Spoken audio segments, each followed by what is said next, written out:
o grande Deus Pan. E o experimento. Sinto-me contente por você ter vindo, Clark. Deveras contente. Eu não sabia se você encontraria tempo. Consegui deixar tudo arranjado para os próximos dias. Eu não tinha muitos compromissos. Mas, Raymond, você não tem nenhum receio. Tem certeza de que é totalmente seguro? Os dois homens caminhavam vagarosamente pelo terraço em frente à casa do Dr. Raymond. O sol ainda pairava acima da linha de montanhas no ocidente, mas brilhava com uma luminosidade vermelho-fosca que não projetava sombras, e tudo estava na mais absoluta calma. Do vasto bosque na encosta um pouco mais acima soprava uma brisa doce, que de tempos em tempos vinha acompanhada pelos arrulhos suaves dos pombos selvagens. Mais abaixo, no longo e lindo vale, o rio serpenteava por entre as colinas solitárias, e, enquanto o sol flutuava e desaparecia no ocidente, uma névoa diafana, de pura brancura, começou a se erguer das margens. O Dr. Raymond virou-se com um movimento brusco em direção ao amigo. Seguro? Claro que é seguro. A operação em si é muito simples. Qualquer cirurgião seria capaz de executá-la. E não existem riscos em outros estágios. Nenhum. Posso assegurar a você que não existe qualquer risco físico. Você é sempre temeroso, Clark, sempre. Mesmo assim, conhece a minha história. Durante os últimos 20 anos me dediquei à medicina transcendental. Fui chamado de farsante, charlatão e impostor, mas o tempo inteiro eu sabia que estava no caminho certo. 5 anos atrás eu atingi o meu objetivo, e desde então todos os dias foram uma preparação para aquilo que vamos fazer hoje à noite. Eu gostaria de acreditar que é tudo verdade. Clark franziu a testa e olhou desconfiado para o Dr. Raymond. Raymond, você tem certeza de que essa teoria não é uma quimera, uma visão sem dúvida esplêndida, mas assim mesmo uma simples visão? O Dr. Raymond deteve o passo e virou-se com um movimento brusco. Era um homem de meia idade, abatido e magro, com uma tez amarelo pálida, mas quando encarou Clark para responder tinha as faces enrubescidas. Clark, olhe ao redor. Você enxerga a montanha e as colinas sucedendo-se umas às outras, como as ondas sucedem-se umas às outras, você enxerga os bosques e os pomares, os campos de trigo maduro e os prados que seguem até os juncos à margem do rio. Você me enxerga aqui ao seu lado e ouve a minha voz. Mas eu digo que todas essas coisas da estrela que acaba de reluzir no céu ao chão em que pisamos, eu afirmo que não passam de sonhos e sombras. Sombras que escondem o mundo real dos nossos olhos. Existe um mundo real, que no entanto se encontra além dessa visão e desse simulacro, além de caçadas em tapeçaria e sonhos de corrida, além de tudo, como se estivesse do outro lado de um véu. Não sei se existe alguém que um dia tenha podido erguer esse véu. Mas sei que eu e você, Clark, vamos testemunhar hoje à noite o que acontece quando é erguido dos olhos de outra pessoa. Pode ser que tudo isso pareça estranho e absurdo. E pode mesmo ser estranho, mas também é verdadeiro, e os povos antigos sabiam o que significa erguer o véu. Chamavam a isso de ver o deus Pan. Clark estremeceu. A névoa branca que surgia sobre as águas do rio era gelada. Parece de fato maravilhoso, disse. Raymond, se o que você disse é verdade, estamos à beira de um estranho mundo. Imagino que esse bisturi seja absolutamente necessário. Sim. Mas basta uma pequena incisão na massa cinzenta, nada mais. Um discreto rearranjo na configuração de certas células, uma alteração microscópica que escaparia à atenção de 99 entre 100 especialistas do cérebro. Não tenho a menor intenção de aborrecer você com jargão técnico, Clark. Eu poderia oferecer uma plentora de detalhes técnicos que soariam muito impressionantes, e no entanto o deixariam tão esclarecido quanto você se encontra agora. De qualquer modo, acredito que você tenha lido por acaso, nos cantos perdidos do jornal, que passos imensos foram recentemente dados em nossa compreensão da fisiologia do cérebro. Um dia desses vi um parágrafo sobre a teoria de Digby e as descobertas de Brown e Faber. Teorias e descobertas. Há 15 anos eu estava onde esses homens estão hoje, e não preciso dizer que não estive parado nesses últimos 15 anos. Basta dizer que 5 anos atrás fiz a descoberta a que eu me referia quando disse que então havia atingido o meu objetivo. Após anos de empenho, após anos de labuta e de caminhadas no escuro, após dias e noites de frustração e por vezes desespero, Quando vez por outra eu sentia o corpo estremecer e enregelar-se com a ideia de que talvez houvesse outros buscando o mesmo que eu buscava, enfim, após todo esse tempo, uma pontada de alegria repentina fez vibrar minha alma, e eu soube que a longa jornada havia chegado ao fim. Graças ao que me pareceu e continua a parecer-me um acaso, a sugestão de uma distração momentânea seguiu por linhas e caminhos que eu havia traçado centenas de vezes, a grande verdade se revelou a mim, e assim pude ver, mapeado em linhas de luz, todo um novo mundo, uma esfera desconhecida. Ilhas e continentes, e vastos oceanos que embarcação nenhuma havia segrado, segundo acredito, desde que o homem ergueu os olhos pela primeira vez e contemplou o sol, e as estrelas do céu, e a terra silenciosa mais abaixo. Clark, talvez pareça um exagero de grandiloquência, mas é difícil ser literal. Mesmo assim, não sei se aquilo a que me refiro não poderia ser expresso em termos simples e familiares. Para dar um exemplo, nosso mundo encontra-se rodeado por fios e cabos telegráficos. O pensamento, com uma velocidade um pouco menor que a do pensamento, propaga-se do raiar do dia ao pôr do sol, de norte a sul, através de planícies e desertos. Imagine que um eletricista de hoje de repente percebesse que ele e os amigos estavam apenas brincando com pedrinhas e tomando-as pelas fundações do mundo. Imagine que esse homem visse o espaço sideral revelado na corrente, e as palavras dos homens propagarem-se até o Sol e além do Sol rumo a sistemas mais além, e as vozes de homens articulados enquarem no vazio estéreo que limita o nosso pensamento. Em se tratando de analogias, essa é uma boa analogia do que fiz. Você pode compreender um pouco do que senti naquela noite. Era uma noite de verão, e o vale tinha o mesmo aspecto que tem agora. Eu estava aqui, e vi diante de mim a voragem inefável e inconcebível que separa estes dois mundos, o mundo da matéria e o mundo do espírito. Vi diante de mim o insondável pélago vazio e profundo, e naquele instante uma ponte de luz surgiu da terra rumo àquelas plagas desconhecidas, e o abismo foi transposto. Se quiser, você pode consultar o livro de Browne Faber e descobrir que, até hoje, os homens de ciência não sabem explicar a presença nem especificar as funções de um certo grupo de células nervosas no cérebro. Esse grupo de células é uma terra de ninguém, por assim dizer, um descampado onde graçam teorias especulatórias. Mas eu não estou na posição de Browne Faber e dos especialistas, porque conheço perfeitamente as possíveis funções desse centro nervoso no grande esquema das coisas.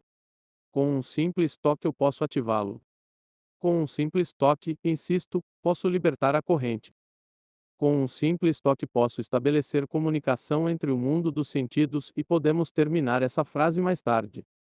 Sim, o bisturi é necessário. Mas pense no que esse bisturi é capaz de fazer. Ele vai derrubar a muralha dos sentidos, e provavelmente, pela primeira vez desde que o homem foi criado, um espírito vai contemplar o mundo espiritual. Clark, Méria de ver o Deus Pan. Mas você ainda se lembra do que escreveu para mim. Imaginei que seria necessário que ela. Clark sussurrou o restante no ouvido do doutor. Não mesmo, não mesmo. Isso não passa de uma bobagem. Eu garanto a você. Na verdade, é ainda melhor assim. Tenho certeza. Raymond, pense bem. É uma responsabilidade enorme. Alguma coisa pode dar errado. Você seria um homem caído em desgraça pelo resto dos seus dias. Não, acho que não, ainda que o pior acontecesse. Como você sabe, tirei Mary da sarjenta e livrei-a de uma morte quase certa por inanição ainda na infância. Entendo que a vida dela é minha, para usar como eu bem entender. Venha, está ficando tarde. É melhor voltarmos. O Dr. Raymond entrou na casa, atravessou o corredor e seguiu por uma longa passagem escura. Pegou uma chave do bolso, abriu uma pesada porta e fez um gesto convidando Clark a entrar no laboratório. O recinto havia funcionado em outros tempos como salão de bilhar e era iluminado por uma cúpula de vidro no meio do teto, de onde uma triste luz cinzenta continuou a se projetar sobre a figura do doutor quando Raymond acendeu uma lamparina com uma pesada pantalha e colocou-a no centro da peça. Clark olhou ao redor. Havia pouco mais de 30 centímetros de paredes nuas. Todo o restante era ocupado por prateleiras repletas de vidros e ampolas das mais variadas formas e cores, e em um dos lados havia uma pequena estante de livros em estilo Chippendale. Raymond apontou para o móvel. Você está vendo aquele pergaminho de Oswald Crollius? Foi um dos primeiros a me apontar o caminho, embora eu ache que ele mesmo jamais o tenha encontrado.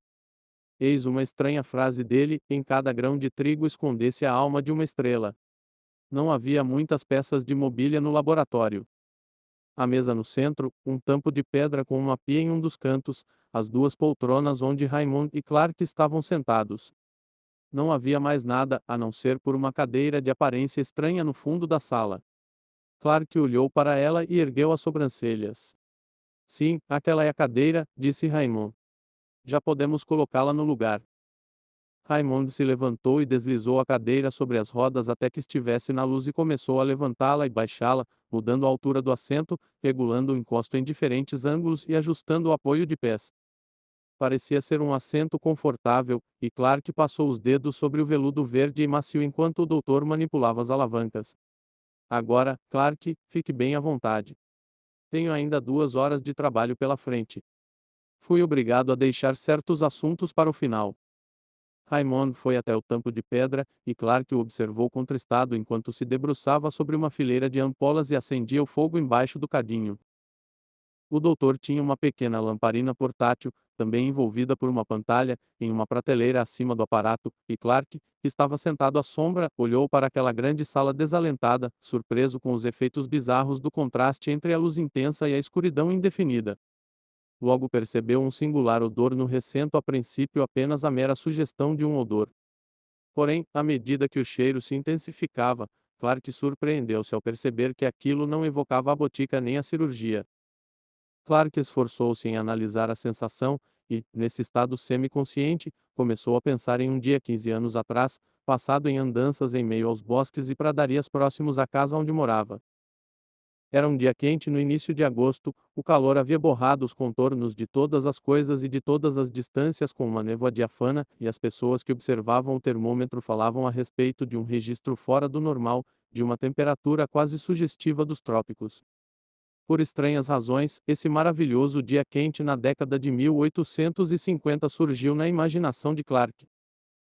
A sensação de uma luz solar ofuscante que permeava todas as coisas parecia extinguir as luzes e sombras do laboratório, e mais uma vez ele sentiu os sopros de ar quente no rosto, viu as ondulações de calor se erguerem do solo e ouviu os múltiplos murmúrios do verão. Espero que o cheiro não o incomode, Clark. Não há nada de insalubre. Você pode sentir um pouco de sono, nada mais. Clark ouviu claramente as palavras e sabia que Raymond estava falando com ele, mas não conseguiu de jeito nenhum livrar-se daquela letargia. Conseguiu apenas relembrar a caminhada solitária de 15 anos atrás. Fora aquele último relance dos campos e bosques que havia conhecido desde a infância, e naquele instante tudo reapareceu envolto em uma luz radiante, como se fosse um quadro diante dele. Acima de tudo, Clark sentia o cheiro do verão, o perfume das flores e a fragrância dos bosques, de lugares frescos à sombra, escondidos em recônditos verdejantes, reavivados pelo calor do sol. E o cheiro da boa terra, que dava a impressão de ter os braços abertos e um sorriso nos lábios, sobrepunha-se a todo o restante. Esses devaneios levaram-no a caminhar, como havia caminhado muito tempo atrás, dos campos ao bosque, percorrendo uma trilha em meio aos arbustos lustrosos que cresciam sob a copa das faias. E o gotejar da água que pingava das rochas calcárias soava como uma delicada melodia no sonho. Os pensamentos começaram a se perder e a mesclar-se a outras recordações. A aldeia de Faias transformou-se numa trilha em meio às azinheiras, e aqui e acolá uma parreira subia de galho em galho e lançava gavinhas para o alto e envergava-se com o peso das bagas maduras, e a esparsa folhagem verdemacesentada de uma oliveira selvagem delineava-se contra as sombras escuras das azinheiras.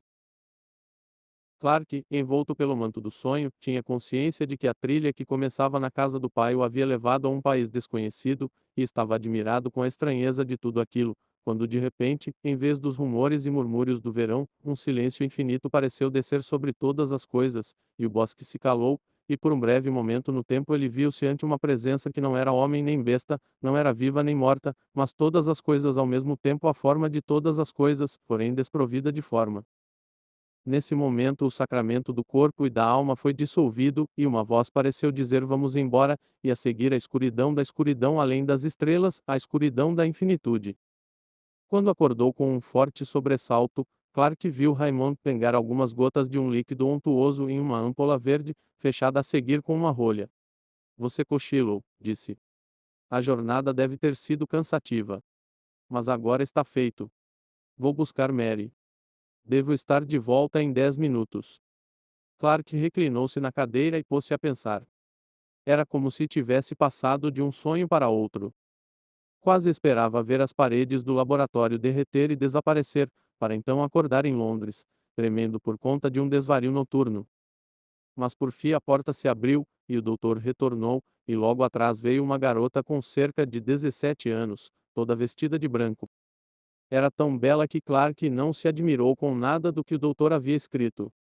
Tinha o rosto, o pescoço e os braços ruborizados, mas Raymond parecia impassível. Mary, disse ele, a hora chegou. Você sabe que é livre. Deseja mesmo se entregar totalmente a mim? Desejo, querido. Ouviu bem, Clark. Você é minha testemunha. Mary, aqui está a cadeira. Na verdade é tudo muito simples. Basta você sentar-se e inclinar o corpo para trás. Está pronta? Totalmente pronta, querido. Dê-me um beijo antes de começar. O doutor se inclinou e deu-lhe um beijo afetuoso nos lábios. Agora feche os olhos, disse. Mary baixou as pálpebras, como se estivesse cansada e ansiasse por dormir, e Raymond levou a ampola verde às narinas da garota. O rosto tornou-se mais pálido que o vestido branco. Ela resistiu um pouco, e então, ao sentir a intensidade da força que a subjugava, cruzou os braços na altura do peito, como uma menininha prestes a fazer as orações. A luz forte da lamparina iluminava-lhe toda a figura, e Clark percebeu naquele rosto mudanças como as que ocorrem nas colinas quando as nuvens de verão cruzam o sol. E assim Mary permaneceu, pálida e inerte, enquanto o doutor levantava-lhe uma das pálpebras. Estava totalmente inconsciente. Raymond pressionou uma das alavancas e no mesmo instante a cadeira baixou. Clark viu-o fazer um corte circular nos cabelos da garota, como uma tonsura, e a lamparina foi trazida para mais perto. Raymond retirou um instrumento reluzente de um pequeno estojo, e Clark virou o rosto para longe enquanto sentia o corpo estremecer. Quando tornou a olhar, o doutor estava pondo um curativo sobre o corte que havia feito. Ela vai acordar daqui a 5 minutos. Raymond estava perfeitamente composto. Não há mais nada a fazer.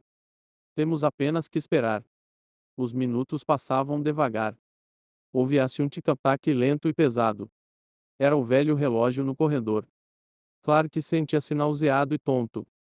Os joelhos tremiam, e ele mal conseguia se manter de pé. De repente, enquanto os dois observavam, um longo suspiro foi ouvido, e de repente a cor retornou às faces da garota, e de repente os olhos dela se abriram. Clark estremeceu ao vê-los. Brilhavam com uma luz terrível, fixos em um lugar distante, e um profundo fascínio tomou conta daquele rosto, e as mãos da garota estenderam-se como se fossem tocar uma presença invisível. Mas no instante seguinte o fascínio desapareceu e deu lugar ao mais abjeto terror. Os músculos do rosto sofreram convulsões terríveis, ela estremeceu da cabeça aos pés. A alma parecia lutar e debater-se naquele invólucro de carne. Era uma visão pavorosa, e Clark deu um salto para a frente quando ela caiu gritando ao chão. 3 dias mais tarde, Raymond levou Clark ao leito de Mary. A garota estava acordada, virando a cabeça de um lado para o outro, com um sorriso nos lábios e o olhar vazio. É, disse o doutor, ainda muito composto, realmente é uma pena. Ela está reduzida à condição de uma idiota sem nenhuma esperança de cura. No entanto, não havia como evitar. E, afinal de contas, ela viu o grande Deus Pan. E o dossiê do Sr. Clark. O Sr. Clark, cavalheiro escolhido pelo Dr. Raymond como testemunha do singular experimento relacionado ao Deus Pan, era uma pessoa cujo temperamento encerrava uma estranha mistura de cautela e curiosidade. Nos momentos de ceticismo, pensava em assuntos estranhos e excêntricos com aversão declarada, porém no fundo ansiava por explorar os elementos recônditos e esotéricos na natureza do homem. Essa última tendência havia prevalecido quando da aceitação do convite feito por Raymond, pois embora em sã consciência houvesse sempre repudiado as teorias do doutor como verdadeiros absurdos, o Sr. Clark nutre uma crença secreta pelo fantástico, e receberia com jubilo uma confirmação dessa crença. Os horrores testemunhados no austero laboratório foram até certo ponto salutares. O Sr.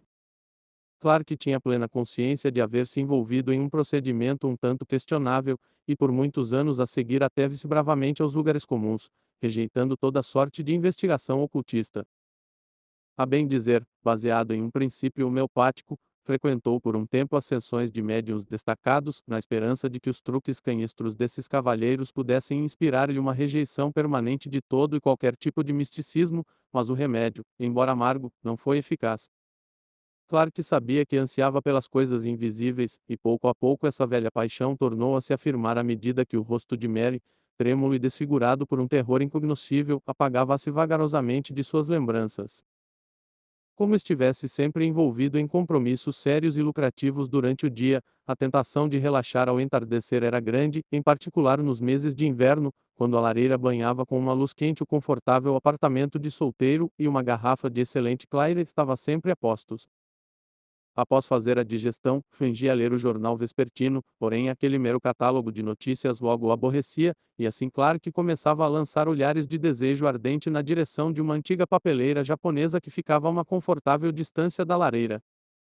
Como um menino diante de um pote de geleia, passava minutos indeciso, mas o desejo sempre prevalecia, e Clark acabava puxando a cadeira, acendendo uma vela e sentando-se em frente à papeleira. Os nichos e as gavetas estavam repletos de documentos a respeito de assuntos morbidos, e no recesso do móvel repousava um grande volume manuscrito no qual registrava meticulosamente as pérolas da coleção. Clark tinha um desprezo refinado por livros publicados.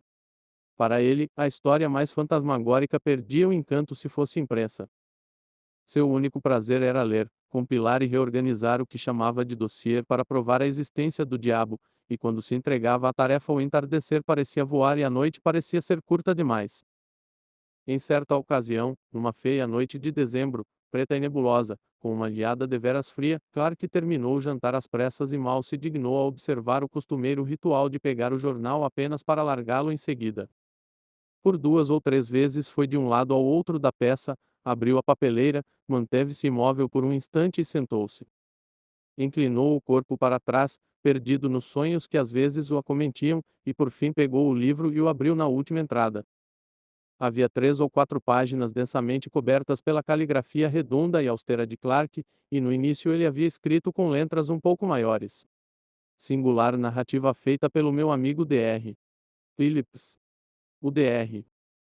Phillips afiançou-me que todos os fatos constantes no relato a seguir correspondem aos ditames da verdade, porém negou-se a fornecer os sobrenomes das pessoas envolvidas, ou mesmo o nome do lugar onde esses extraordinários eventos ocorreram. O Sr.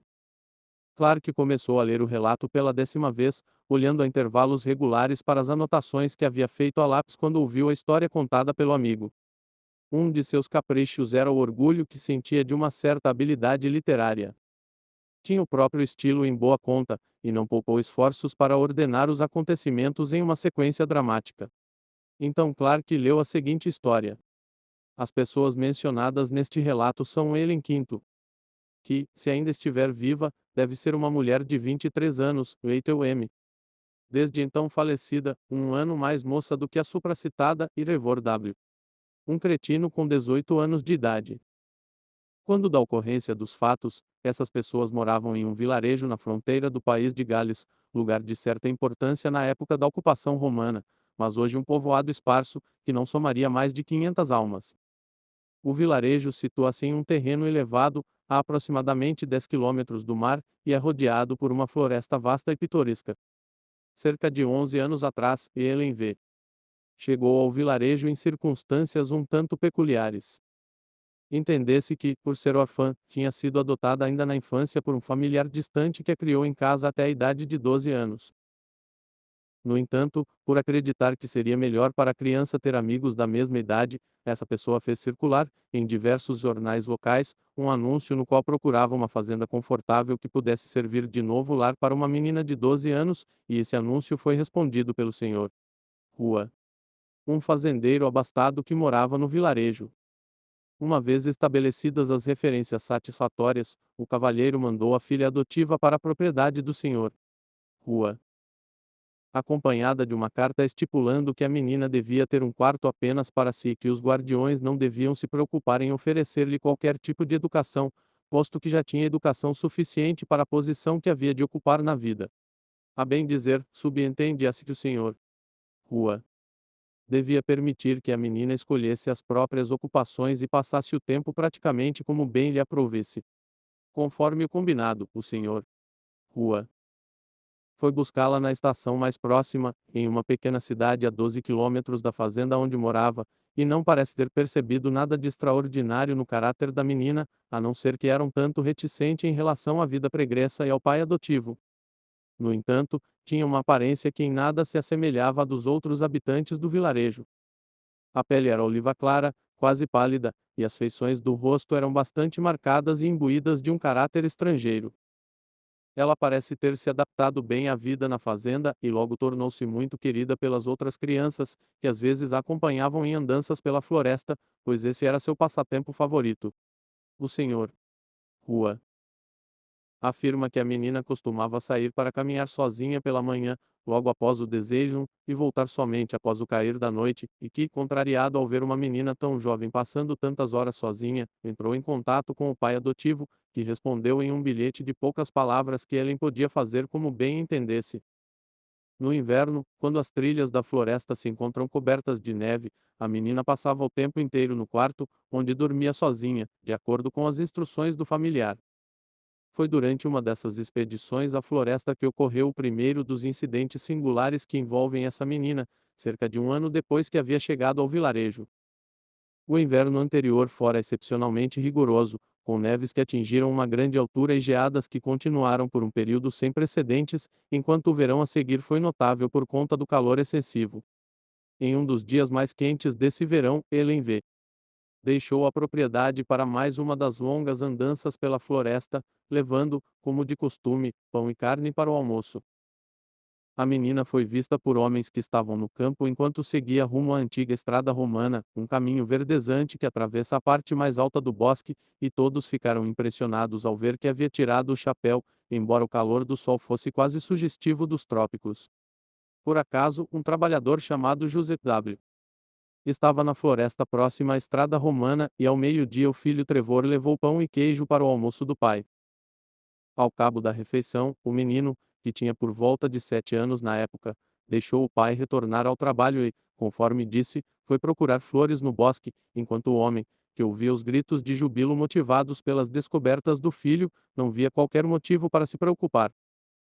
De repente, no entanto, horrorizou-se ao escutar gritos absolutamente pavorosos, sem dúvida causados por um terror profundo, que vinham da direção por onde o filho havia seguido, e assim largou as ferramentas e correu para ver o que tinha acontecido. Seguindo na direção do som, encontrou o menino, que corria o mais depressa que podia e estava claramente apavorado, e ao questioná-lo descobriu que, após colher um buquê de flores, o menino havia sentido cansaço, deitado na grama e adormecido. Foi acordado de repente, segundo o relato que fez, por um estranho ruído, descrito como uma espécie de canto, e ao espiar por entre os galhos viu Elenvê brincando na grama com um estranho homem que no entanto foi incapaz de descrever em maior detalhe. O menino disse que se sentiu apavorado e saiu correndo e gritando pelo pai. Joseph W. seguiu na direção indicada pelo filho e encontrou Elenvê sentada na grama em meio a uma clareira ou a um espaço aberto deixado por carvoeiros. Tomado pela raiva, acusou-a de ter assustado o filho, porém a menina negou a acusação com veemência e riu ao ouvir a história sobre o estranho homem, a qual o próprio interpelante não havia dado muito crédito. Joseph W. chegou à conclusão de que o menino havia acordado com um pavor repentino, como por vezes ocorre às crianças, mas Trevor insistiu na história e continuou tão abalado que no fim o pai levou-o para casa, na esperança de que a mãe pudesse oferecer-lhe consolo.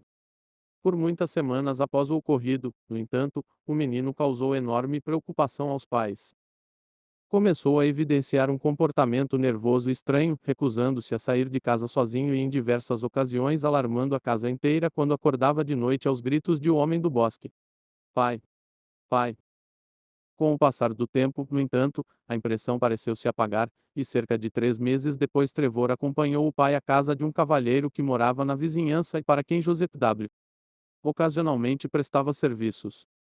O homem foi acompanhado até o estúdio e o menino permaneceu sentado no vestíbulo, e poucos minutos depois, enquanto o cavalheiro fornecia a W. Instruções sobre o serviço: os dois homens horrorizaram-se ao ouvir um grito cortante e o som de uma queda, e ao abrir a porta viram um menino inconsciente no chão com o rosto desfigurado por uma expressão de terror. O médico foi chamado de imediato, e após examinar o paciente afirmou que Trevor estava sofrendo um tipo de surto, aparentemente provocado por um choque súbito. O menino foi levado a um dos quartos, e passado um tempo recobrou a consciência, embora apenas para sucumbir a uma condição descrita pelo médico como sendo um violento acesso de histeria. O médico deu-lhe um forte sedativo e ao cabo de 2 horas declarou o apartamento a voltar para casa, porém ao cruzar o vestíbulo os paroxismos de terror voltaram com força redobrada. O pai notou que o menino estava apontando para um objeto e mais uma vez ouviu o antigo grito, o homem do bosque, e ao olhar na direção indicada descobriu um rosto de pedra de aspecto grotesco incorporado à parede acima de uma das portas. Parece que não muito tempo atrás o proprietário havia feito reformas na casa, e ao escavar as fundações para construir um novo escritório, os trabalhadores encontraram um curioso busto, sem dúvida do período romano, que então fora posto no corredor da maneira descrita. Segundo as declarações dos mais experientes arqueólogos do distrito, o busto representa um fauno ou um sátiro. 27. Independentemente do motivo, esse segundo choque foi severo demais para o menino, e hoje Trevor sofre com uma fraqueza do intelecto que praticamente não apresenta perspectivas de melhora. O assunto causou sensação na época, e a menina Ellen foi questionada em detalhe pelo Sr. Rua. Embora sem nenhum resultado, pois negou categoricamente que houvesse assustado ou molestado Trevor de qualquer forma que fosse. O segundo evento relacionado ao nome dessa menina ocorreu há cerca de 6 anos e revestece de um caráter ainda mais extraordinário. No começo do verão de 1882 ele entravou uma amizade de caráter particularmente íntimo com Ethel M., filha de um próspero fazendeiro da vizinhança.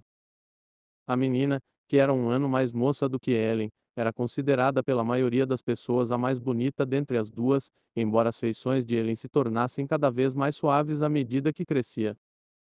As duas garotas, que estavam juntas em todas as oportunidades possíveis, apresentavam um singular contraste, uma de pele oliva clara e aparência quase italiana, e a outra com o proverbial vermelho e branco de nossos distritos rurais. Deve-se mencionar que os pagamentos feitos pelo Sr.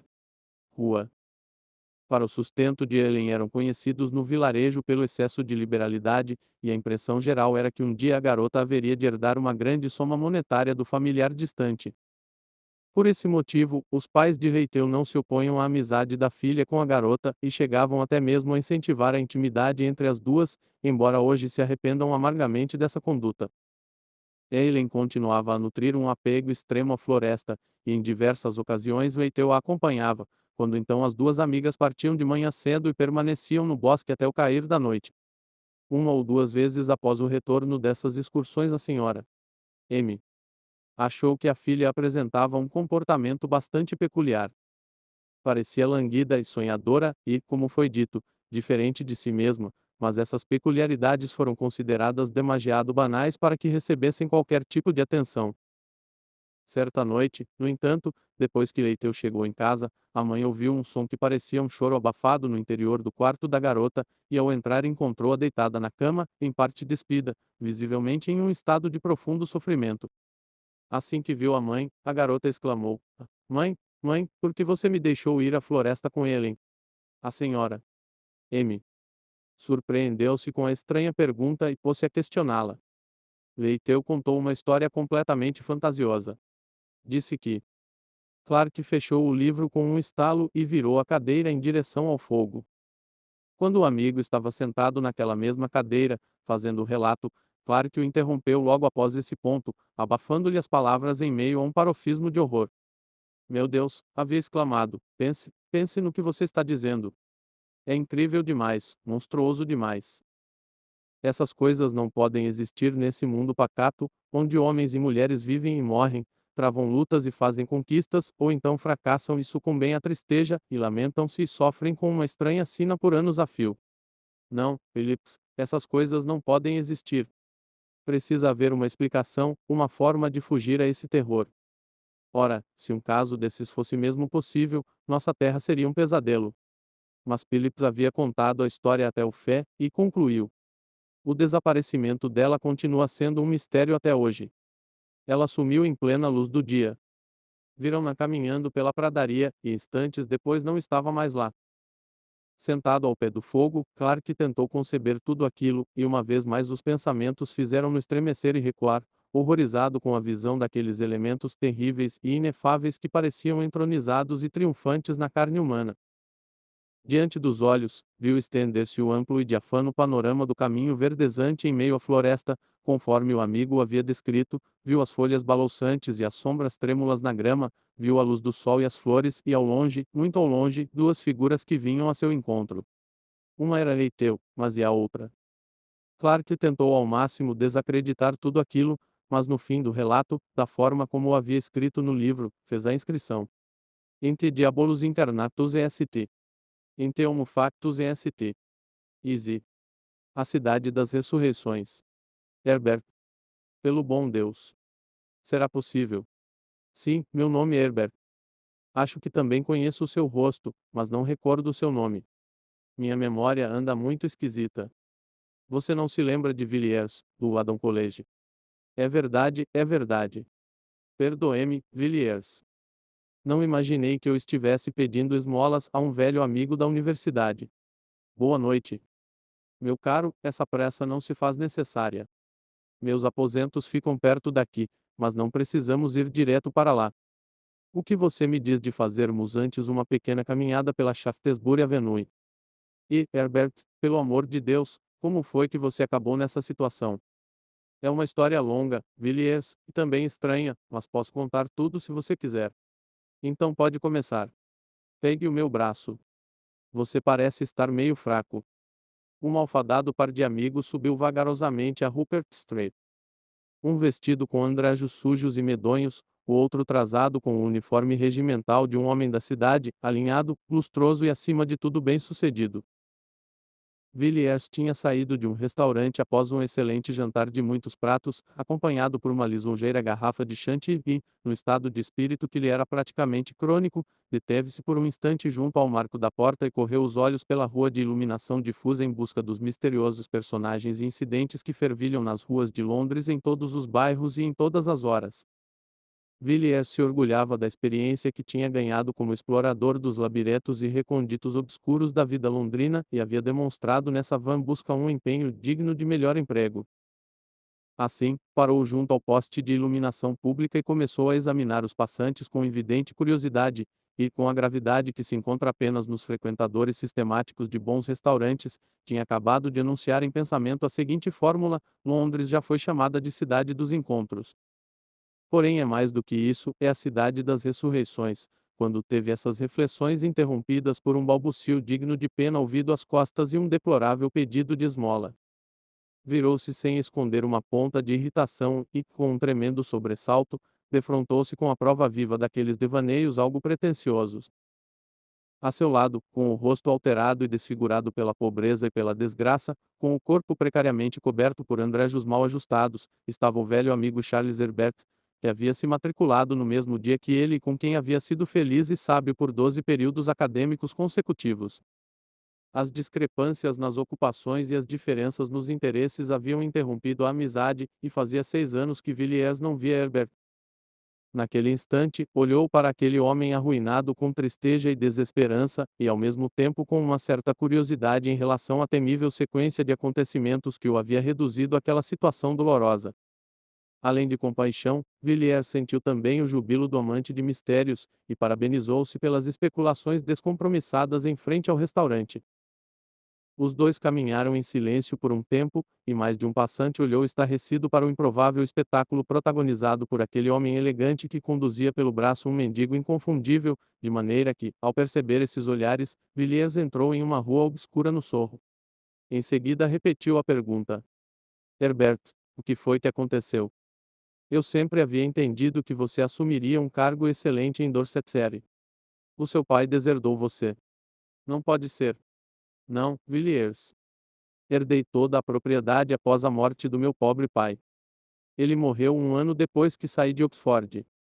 Foi um ótimo pai, e lamentei essa perda com todo o meu coração. Mas você sabe como são os jovens. Poucos meses depois vim para a cidade e comecei a frequentar os círculos sociais daqui. Claro que estabeleci excelentes contatos, e pude aproveitar essa nova vida de maneira quase inofensiva. Cometi certas leviandades, sem dúvida, mas nunca corri grandes riscos, e as apostas que fiz nos cavalos renderam-me dinheiro apenas umas poucas libras, claro, mas assim mesmo o suficiente para bancar meus charutos e outros prazeres fúteis. Foi apenas na segunda temporada que a maré virou para mim. Você com certeza teve notícias do meu casamento. Não, nunca ouvi nada a respeito. Pois eu me casei, Villiers. Conheci uma garota de beleza fantástica e estranha, na casa de uns conhecidos. Não posso dizer que idade ela tinha. Eu mesmo nunca soube, mas imagino que tivesse por volta de 19 anos quando nos encontramos. Meus amigos a haviam conhecido em Florença. Ela contou-lhes que era órfã, filha de pai inglês e mãe italiana, e encantou a todos da mesma forma como encantou a mim. A primeira vez que a vi foi numa festa ao entardecer. Eu estava junto da porta, falando com um amigo, quando de repente, por cima dos murmúrios e balbucios da conversa, ouvi uma voz que pareceu tocar meu coração. Ela estava cantando uma canção italiana. Fomos apresentados nessa mesma noite, e 3 meses depois eu e Ellen nos casamos. Villiers, aquela mulher, se é que posso chamá-la de mulher, corrompeu minha alma. Na noite de núpcias eu estava sentado no quarto do hotel, ouvindo-a falar. Ela estava sentada na cama, e eu a escutei falar com aquela linda voz, escutei-a falar a respeito de coisas que mesmo hoje eu não me atreveria a dizer sequer aos sussurros em uma noite escura, ainda que estivesse no meio de uma floresta. Você, Villiers, você talvez pense que conhece a vida de Londres e tudo o que acontece dia e noite nessa cidade terrível. Até onde sei você pode ter ouvido histórias das mais sordidas, porém insisto em dizer que você não faz ideia a respeito das coisas que sei, e que nem mesmo nos sonhos mais fantásticos e grotescos você pode ter vislumbrado a mais remota sombra do que ouvi e vi. Sim, vi. Eu vi o inacreditável, vi horrores que fazem com que eu mesmo por vezes detenha o passo no meio da rua e me pergunte se é possível que um homem testemunhe aquelas coisas e escape com vida. Ao fim de um ano, Villiers, eu era um homem arruinado, de corpo e alma, de corpo e alma. Mas, Herbert, o que aconteceu com a sua propriedade? Você tinha terras em Dorset. Vende tudo. Os campos e os bosques, a antiga casa que me era tão cara, tudo. E o dinheiro? Ela tirou tudo de mim. E depois foi embora. É. Simplesmente desapareceu uma noite. Não sei para onde foi, mas tenho certeza de que se eu a visse outra vez ela me mataria. O restante da história não tem nenhum interesse. Tudo se resume a sordidez e miséria. Villiers, talvez você ache que exagerei e falei apenas para impressionar. Mas não contei nem metade da história. Eu poderia dizer coisas que bastariam para convencê-lo, mas nesse caso você nunca mais saberia o que é um dia feliz. Passaria o resto da vida como eu passo a minha, como um homem assombrado, um homem que viu o inferno. Villiers levou aquele homem desafortunado para seus aposentos e ofereceu-lhe uma refeição. Herbert comeu pouco e mal tocou a taça de vinho que lhe fora servida. Ficou sentado em silêncio ao pé da lareira com o semblante grave, e pareceu aliviado quando Villiers o dispensou e presenteou-o com uma pequena soma em dinheiro. A propósito, Herbert, disse Villiers, enquanto os dois se despediam na porta, como era mesmo o nome da sua esposa. Você disse que ela se chamava Helen, se não me engano. Helen o quê? O nome que me deu quando nos conhecemos foi Helen Valbian, mas eu não saberia dizer qual é o verdadeiro nome dela. Acho que talvez nem tenha um nome. Não, não, não nesse sentido. Apenas seres humanos têm nomes, Villiers. Não posso dizer mais nada. Adeus, e não se preocupe. Prometo fazer-lhe uma visita se eu descobrir como você poderia me ajudar. Boa noite. O homem saiu rumo à noite cortante, e Villiers retornou à lareira. Algo a respeito de Herbert o havia chocado de maneira inexplicável. Não eram os andrajos miseráveis nem as marcas que a pobreza havia deixado em seu rosto, mas um terror indefinido que pairava sobre ele como uma névoa. Herbert reconhecera que não era isento de culpa. A mulher, segundo tinha afirmado, corrompera-o de corpo e alma, e Villiers sentiu que aquele homem, outrora um amigo, tinha protagonizado cenas de um mal que estava além do poder das palavras. A história não precisava de confirmação, o próprio Herbert era a prova viva. Villiers começou a especular sobre a história que tinha ouvido e se perguntou se a teria ouvido do início ao fim. Não, pensou, certamente não até o fé, e provavelmente apenas o começo. Um caso assim é como uma série de caixas chinesas. Você abre uma atrás da outra e a cada nova caixa encontra um trabalho mais insólito do que o anterior. Muito provavelmente o pobre Herbert não passa de uma das caixas externas. Há outras mais estranhas que ainda não se revelaram. Villiers não conseguia afastar os pensamentos de Herbert de sua história, que parecia cada vez mais estranha à medida que a noite passava. O fogo já estava baixo, e o ar gélido da manhã engueirou-se para o interior da peça. Villiers se levantou com um olhar por cima do ombro e, tremendo de leve, foi se deitar. Poucos dias mais tarde, Villiers encontrou no clube um cavalheiro de nome Austin, famoso pela intimidade que mantinha com a vida de Londres, tanto em aspectos luminosos como em aspectos tenebrosos. Ainda sob o efeito do encontro no Sorro e das consequências que havia desencadeado, imaginou que Austin talvez pudesse jogar nova luz sobre a história de Herbert, de maneira que, após uma troca casual, de repente perguntou: Você por acaso conhece um homem chamado Herbert Charles Herbert? Austin virou-se de repente e encarou Villiers com uma expressão de surpresa. Charles Herbert. Você não estava na cidade 3 anos atrás. Não. Então não ouviu falar do caso da Paul Street. Foi uma sensação na época. O que aconteceu? Bem, um cavalheiro, homem de muito boa posição, foi encontrado morto, morto de pedra, na entrada do porão de uma casa na Paul Street, próximo a Tottenham Court Road. Claro que não foi a polícia que fez a descoberta. Quando você passa a noite em claro com uma lamparina acesa na janela, o guarda sempre toca a campainha, mas se você está morto na entrada do porão de outra pessoa, ninguém aparece. Nesse caso, como em muitos outros, o alarme foi dado por um vagabundo. E não me refiro a um mendigo qualquer, ou sequer a um frequentador de tabernas, mas a um cavalheiro que, ao tratar de negócios, prazeres ou ambos, tornou-se um observador das ruas de Londres às 5 da manhã.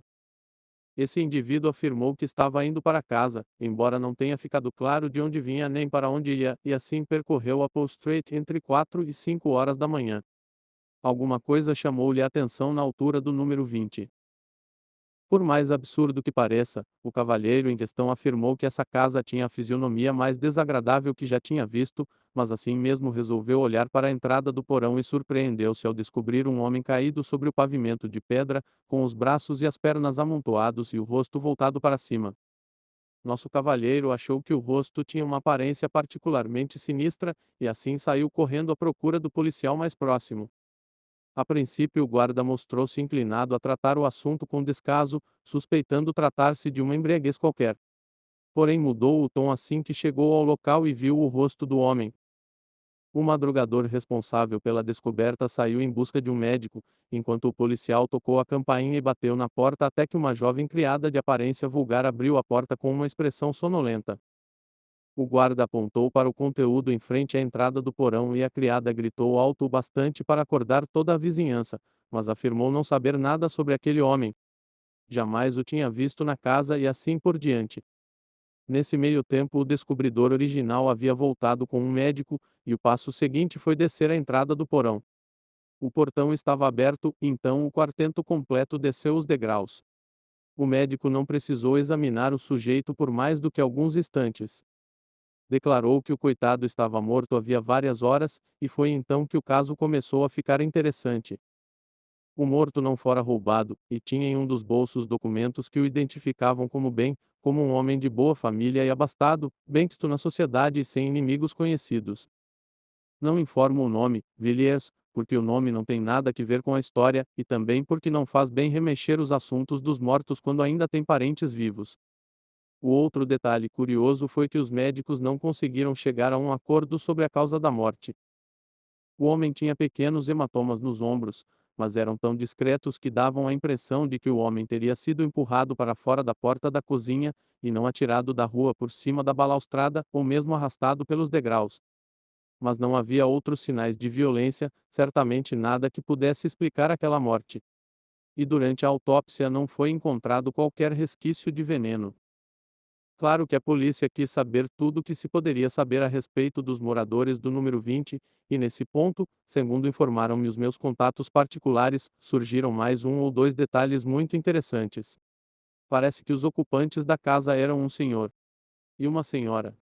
Herbert Charles, o marido, supostamente era proprietário de terras, embora muita gente tenha notado que Apple Street não seria um lugar muito adequado para representantes da nobreza rural. Quanto à senhora Herbert, ninguém parecia saber quem ou o que era, e, cá entre nós, imagino que os detalhes sobre a vida dessa mulher se encontravam em águas um tanto estranhas. Claro que os dois negaram qualquer tipo de relação com o falecido e, dada a ausência de provas, foram liberados. Mesmo assim, surgiram revelações um tanto singulares a respeito do casal. Embora o cadáver tenha sido removido do local entre 5 e 6 horas da manhã, uma grande multidão havia se aglomerado, e muitos dos vizinhos correram para ver o que estava acontecendo. Essas pessoas fizeram comentários bastante indiscretos, e pode-se depreender que a casa de número 20 cheirava mal a toda a Upper Street. Os detetives buscaram um fundamento sólido e baseado em fatos para esses rumores, mas não conseguiram encontrar nada. As pessoas simplesmente balançavam a cabeça e erguiam as sobrancelhas e diziam que os Herbert eram esquisitos que preferiam não frequentar a casa deles e assim por diante, mas não havia nenhum elemento tangível. As autoridades tinham uma certeza moral de que o homem encontrara a morte no interior da casa e fora jogado para a rua pela porta da cozinha, mas eram incapazes de provar essa teoria, e a ausência de indícios de violência ou traços de veneno impedia que quaisquer providências fossem tomadas. Um caso singular, não. Mas, por mais curioso que pareça, tem mais um detalhe que eu ainda não lhe contei. Eu conhecia um dos médicos consultados a respeito da causa-mortes, e um tempo após a instauração do inquérito eu o encontrei e perguntei a respeito. Quer dizer que você ficou de fato perplexo com o caso? Perguntei, e realmente não sabe como aquele homem morreu. Pelo contrário, respondeu o médico, eu sei perfeitamente bem o que causou a morte. O senhor Lacuna morreu de medo, de um terror abjeto em estado bruto. Nunca vi feições tão desfiguradas em toda a minha prática médica, e note que já vi os rostos de uma hoste inteira de mortos. O médico em geral era um sujeito bastante frio, mas na ocasião notei que estava um pouco exasperado, mesmo que eu não tenha conseguido mais nenhuma informação. Imagino que o tesouro não tenha encontrado forma de oferecer uma denúncia contra os Herbert por matar um homem de susto. Enfim, não se fez nada, e o caso foi relegado ao esquecimento. Você por acaso teve notícias de Herbert? Bem, respondeu Villiers, ele era meu amigo na época da universidade. Não diga. Você chegou a conhecer a esposa dele? Não, não a conheci. Passei anos sem ver Herbert. É esquisito, não? Despedir-se de um colega junto aos portões da universidade ou em Paddington, passar anos a fio sem ter notícias e por fim redescobri-lo em uma conjuntura tão singular quanto essa. Mas eu gostaria de ter visto a senhora Herbert. As pessoas me disseram coisas extraordinárias a respeito dela. Que tipo de coisas? Bem, eu mal saberia como explicar. Todos os que a viram no tribunal de polícia disseram que era ao mesmo tempo a mulher mais linda e mais repulsiva que já tinham visto. Falei com um homem que a viu e posso dizer que o sujeito literalmente tremia enquanto tentava descrever essa mulher, embora não soubesse explicar por quê. Ela parece ter sido um enigma e tanto. Imagino que, se o homem encontrado morto pudesse falar, contaria histórias deveras esquisitas. E nesse ponto você se depara com mais um quebra-cabeça. O que um cavalheiro respeitável da nobreza rural como o senhor Lacuna, vamos chamá-lo assim, se você não se importa, poderia querer em um endereço tão esquisito quanto a casa no número 20. É um caso bastante singular do início ao fim, não? De fato, Austin. Um caso extraordinário. Quando perguntei sobre o meu velho amigo, nunca imaginei que eu faria uma descoberta tão singular. Bem, tenho que me pôr a caminho. Bom dia. Villiers foi embora, pensando sobre o conceito das caixas chinesas. De fato, aquele era um trabalho deveras insólito. E a descoberta na Paul Street. Poucos meses após o encontro de Villiers com Herbert, o Sr. Clark havia, como de costume, terminado o jantar e sentado próximo à lareira, tentando evitar que os devaneios o atraíssem em direção à papeleira. Por mais de uma semana conseguira manter-se longe do dossiê, e nutre esperanças de uma recuperação completa. Mas, apesar dos esforços, não logrou calar o espanto e a estranha curiosidade despertados por aquele último caso registrado. Tinha apresentado conjecturalmente o caso, ou antes as linhas gerais do caso, a um amigo de temperamento científico, que balançou a cabeça e disse que Clark estava cada vez mais esquisito. Nessa noite em particular, Clark esforçava-se por racionalizar a história quando uma batida na porta interrompeu suas meditações. O senhor Villiers gostaria de vê-lo. Quem diria? Villiers, é muita bondade sua me procurar. Não nos vemos há meses. Talvez há quase um ano. Entre, por favor. Como você tem passado, Villiers? Veio em busca de conselhos sobre investimentos. Não, obrigado, acho que todos os meus investimentos estão garantidos. Não, Clark, vim para consultar você a respeito de um assunto curioso que recentemente chegou ao meu conhecimento. Imagino que você vá considerar tudo um tanto absurdo quando eu contar a história. Eu mesmo às vezes penso assim, e foi por isso que decidi consultá-lo, porque sei que você é um homem pragmático. O senhor Villiers ignorava a existência do dossiê para provar a existência do diabo. Bem, Villiers, para mim vai ser um prazer oferecer-lhe o melhor conselho que eu tiver a dar. Qual é a natureza do caso? É uma coisa totalmente extraordinária. Você me conhece. Sempre ando muito atento pela rua e já me deparei com sujeitos esquisitos e casos esquisitos, mas esse, acho eu, supera todos os demais. Eu estava saindo de um restaurante em uma noite terrível de inverno cerca de 3 meses atrás. Tinha degustado um jantar capital e uma excelente garrafa de shanty, e me detive por um momento na calçada, pensando nos mistérios das ruas de Londres e das companhias que as percorrem. Uma garrafa de vinho tinto confere ímpeto a esses devaneios, Clark, e atrevou-me a dizer que eu havia pensado o equivalente a uma página inteira em tipografia miúda quando um mendigo abordou-me por trás com as súplicas costumeiras. Ao me virar, percebi que esse mendigo era o que havia restado de um velho amigo meu, um homem chamado Herbert. Perguntei como havia acabado naquela situação miserável, e Herbert pôs-se a contar a história. Caminhamos por uma daquelas ruas compridas e escuras do Sorro enquanto eu o escutava. Disse que havia casado com uma bela garota um pouco mais jovem que, nas palavras dele, corrompeu-o de corpo e alma. Herbert não quis entrar em detalhes. Disse que não se atrevia, que as coisas que tinha visto e ouvido o assombravam dia e noite, e ao olhar para o rosto dele eu soube que estava falando a verdade. Havia uma coisa a respeito daquele homem que me fez estremecer. Eu não saberia dizer o que era, mas estava lá.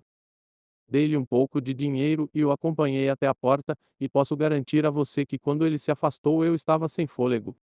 Aquela presença era de enregelar o sangue. Você não acha que se deixou impressionar, Villiers? Parece-me apenas que o pobre sujeito sofreu com um casamento precipitado e, como se diz na língua vulgar, acabou se dando mal. Bem, então ouça o que tenho a dizer. Villiers contou a Clark a história que tinha ouvido de Austin. Como você pode ver, concluiu, praticamente não restam dúvidas de que esse senhor Lacuna, quem quer que fosse, morreu em consequência de um terror em estado bruto. Presenciou uma coisa tão horrenda, tão aterrorizante, que a vida se extinguiu. E o que quer que tenha visto, provavelmente viu naquela casa, que, por um motivo ou outro, tinha má reputação na vizinhança. Fui pessoalmente examinar o local para saciar minha curiosidade. É uma rua triste. As casas são antigas o bastante para ter um aspecto sórdido e decrépito, mas não antigas o bastante para ter um aspecto pitoresco. Pelo que vi, essas casas funcionam na maioria como pensões, com quartos mobiliados ou não, e quase todas as portas são equipadas com 3 campainhas. Aqui e acolá os térreos foram transformados em lojas deveras humildes. Tudo a respeito da rua é desalentador. Descobri que o número 20 estava para alugar, e assim procurei o agente imobiliário e pedi-lhe a chave. Claro que eu não conseguiria notícias a respeito do Herbert naquela vizinhança, mas perguntei sem rodeios quando o casal havia deixado a casa e também se outros inquilinos haviam ocupado o imóvel naquele meio tempo. O agente imobiliário lançou-me um olhar esquisito e respondeu que os Herbert haviam deixado a casa logo após o incomodo, como ele mesmo se referiu ao ocorrido, e que desde então a casa estava vazia.